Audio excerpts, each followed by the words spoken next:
manufactured in Calhoun Insurance. Your safety comes first with the First Alert Radar Network. First just got faster. Live from Augusta, you're watching News 12 at 6 o'clock. Good evening, I'm Hallie Turner, and we're starting things off with a look at the First Alert Radar Network. We showed you some of that flooding caused by some heavy rainfall yesterday, and now we're taking things over to First Alert meteorologist Emily Acton. And Emily, like I said earlier, it was pretty cool, or cooler, when I walked outside this morning for church. So are we expecting a lot more rain, tonight, into tomorrow, this week? What are we looking at? Yeah, we're definitely going to have a wet forecast for us for the next 7 days today. We're starting to see some clouds building up for us. It's been a little bit milder, and that's kind of sad to say because I'm going to go ahead and tell you what we saw today. High temperature right at 89, but felt like 100. And sadly, the time of year we're in, that actually feels pretty good compared to what we have been seeing. So, hey, it feels like 100. I think that we'll have to take it. Definitely beating out those days that we've had those heat index values a little bit above it, but now it's reading at 102. Those winds coming from the southeast at about 7 miles per hour, but we have some rainfall moving in. Doesn't look like it's going to be as intense as what we saw yesterday, but still some pockets of heavy rain expected. Right now we're seeing some heavy showers in really south of Interstate 20, and that was kind of the opposite yesterday. We were really heavy north of Interstate 20, so getting some evened out rainfall for our counties here in the CSRA, and that's going to continue throughout the rest of the evening, those scattered like showers and thunderstorms. So if you have any outdoor plans, just know that some scattered showers could rain on your parade, and they should be moving out relatively quick, but some of them could bring some heavy rainfall, Hallie. Following recent gun violence in Augusta, from the shootout in downtown to the murder of a 16-year-old on Peach Orchard Road to gun violence at the Augusta Mall, the community gathered today expressing change to bring an end to gun violence. Now, Eugene Brantley, the unopposed Democratic nominee for Richmond County Sheriff, briefly addressed the community on ways to find solutions to the gun violence. Tonight on News 12 at 11 o'clock, we'll hear a little from Brantley and what the younger generations are doing to address the violence. And the South Carolina Highway Patrol is investigating a deadly motorcycle accident. They say around 10 o'clock last night, the motorcycle was traveling south on Highway 301 near Short Avenue when it went off the road and hit a fence. And today marks the 78th wedding anniversary for former President Jimmy Carter and former First Lady Rosalind Carter. This is the first anniversary since her passing in November that they won't spend together. Rosalind was 96 years old when she passed. And on his 75th birthday, former President Carter said the most important decision of his life was marrying Rosalind. And it's now been 9 days since President Joe Biden's shaky debate performance, and the call for him to drop out of the race continues to grow. As CBS's Christian, and we're taking a live look at one of the nation's busiest airports, Hartsfield-Jackson International Airport in Atlanta. TSA says it's expecting today to be the busiest air travel day ever, with more than 3 million people set to be screened at airports around the country. AAA expects around 60 million people to travel by car this weekend as well. People arriving from their flights in Florida spoke out about their travel day.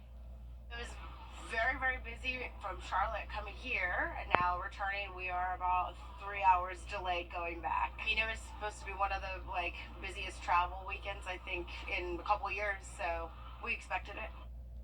Well, the good news is that FlightAware's misery map does not look that miserable considering the high travel. Charlotte is facing some issues, and Texas near the Gulf of Mexico, they're seeing some delays. But Atlanta and up the East Coast are looking pretty good.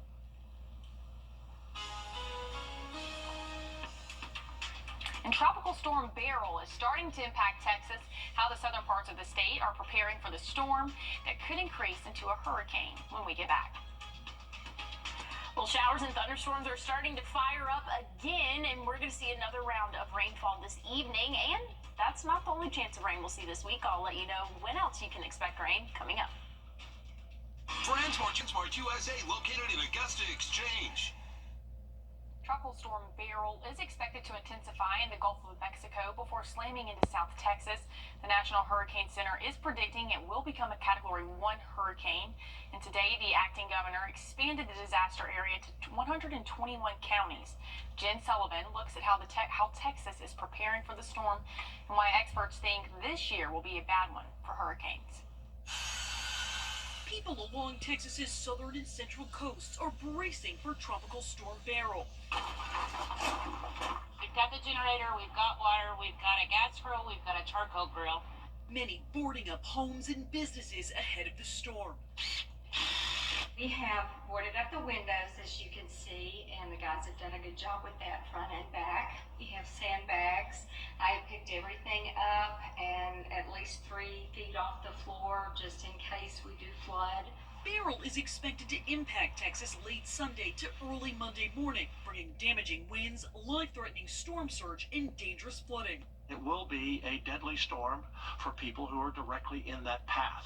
Voluntary evacuation orders are already underway, and several counties are under tropical storm warnings. The National Hurricane Center predicting Beryl will strengthen to a Category 1 hurricane, making it the first of the 2024 Atlantic hurricane season to make landfall in the U.S. It's sitting in these waters that are more typical of late August and early September, so they're incredibly warm, which is what will let Beryl kind of organize better. Earlier this week, Beryl became the earliest Category 5 hurricane in the Atlantic on record. The storm has already caused catastrophic damage across the Caribbean, particularly in Jamaica and Grenada. Back in May, NOAA and the National Weather Service predicted this hurricane season to be a busy one. This season is looking to be an extraordinary one. Now, NOAA and the National Weather Service predicted a range of 17 to 25 total named storms in the Atlantic season, which runs through November 30th. Still devastating there, and we do have rain coming here in the CSRA as well, right, Emily? Yeah, we're tracking some rainfall right now. It's not currently raining here in Augusta, but we're starting to see that cloud cover start to build up, have some cumulus clouds behind me, so definitely have that chance for rainfall over the next couple of hours or so. But hey, that might help us feel a little bit better. Current temperature is 89. That's the high that we saw today, but check out the heat index. Really not doing too much with us being 89. Still feels like 102, so still a very warm day out there. Those dew points on the rise, so hopefully we'll get some rain to move in and kind of lower those dew points for us. But again, tracking some showers a little bit down to our south, moving into Burke County now, and that's going to continue to move northward. So Augusta, I wouldn't be surprised if we see a shower. Hopefully not as intense as what we saw yesterday, but once we get into the evening hours, there's the potential to see some more widespread, heavier rainfall, but should be moving out relatively quickly. Yesterday, we just had a downpour for about 4 hours straight. So thankfully, it looks like these showers should be moving out a little bit quicker than that. Tomorrow starting off dry, but an isolated shower can't be ruled out for the afternoon and into the evening hours for our Monday. Tuesday looking a little bit wetter in the afternoon, but again, those rain chances are going to be pretty consistent over the next 7 days, especially for those afternoon hours. That's going to help keep us in those lower 90s to middle 90s for the high temperature, but again, it's really not going to help us out in terms of feels like. Tomorrow feels like temperatures will be past that century mark, 102 to 103. Once we get into Tuesday, that's when we could see some heat advisories out for us. We could see heat index values around 106 to 107 for us, and then Wednesday maybe a little bit better, but only by a couple of degrees, anywhere from 103 to 105. Again, for those feels like temperatures this week, so things are definitely warming up here. Something else that's warm, the Gulf of Mexico, and that's causing this tropical storm Beryl, which is expected to re-strengthen into a Category 1 hurricane. Rapid intensification with this storm, again, expected before it makes landfall in Texas. And again, that will come late overnight tonight to early tomorrow morning. That could eventually bring some moisture to our area, but we're already seeing some afternoon showers and thunderstorms, so we'll just add to it a little bit probably later on in the week and into next weekend. But looking at temperatures, we're seasonable, maybe a degree below seasonable some days, but it's going to see those highs in the low 90s. Heat index values, though, will surpass that century mark pretty much every afternoon, so it's not going to feel like those lower 90s. Rain chances possible every afternoon. Thursday looking a little bit drier for us, but still don't rule out a stray shower again for your Thursday. Friday, Saturday, those afternoon showers again coming back into play. We'll still cruise in the low 90s, overnight lows ranging from those low 70s to mid 70s. So we're really not cooling off much for those overnight hours, Hallie. And my AC is bumping. Let me tell you, mine broke the other day, so Yeah. I don't wish this heat on anyone. It's miserable. Stay hydrated. So, moving on. NASA's attempt to send astronauts to Mars took a major step forward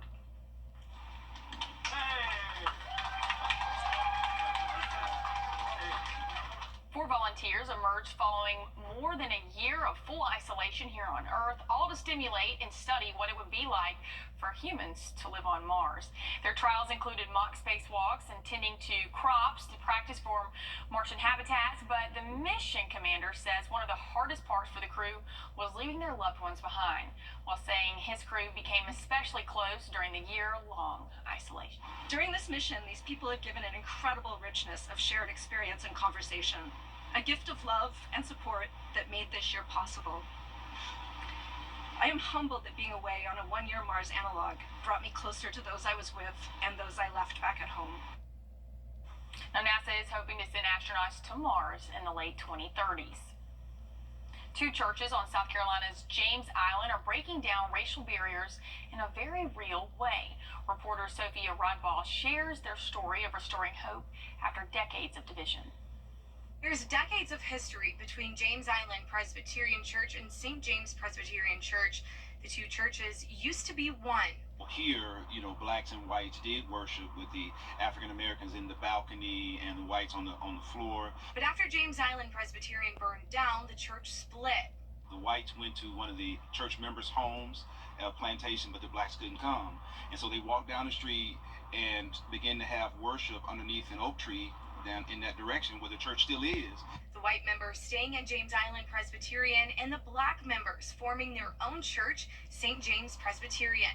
Since that split, the cemetery where members of both churches have been buried for decades remained segregated, separated by a fence. This is where the barrier used to be.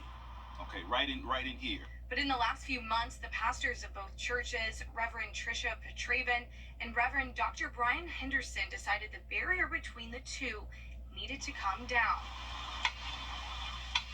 The two church bodies came together one Saturday and removed the barrier. Within an hour, those. all those posts were gone, all the cable was out. Now the two churches are putting up peace posts where the fence used to be, with words on the posts like remorse, truth, and partnership. It's a whole litany of words that we think need to characterize this relationship. We are.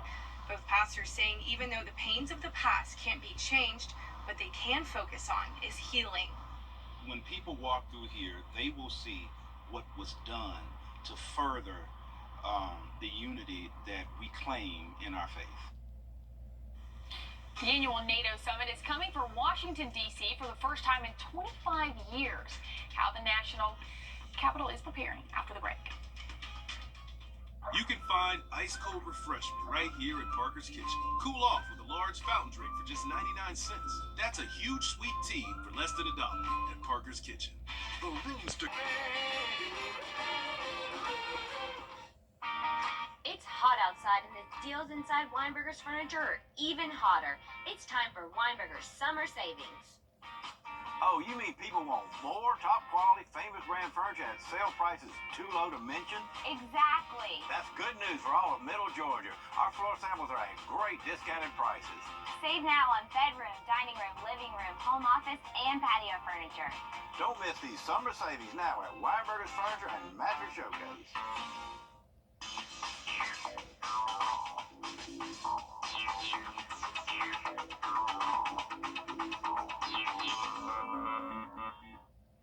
First Alert Radar, powered by Jim Hudson Automotive Group. The lake fire continues to burn in California.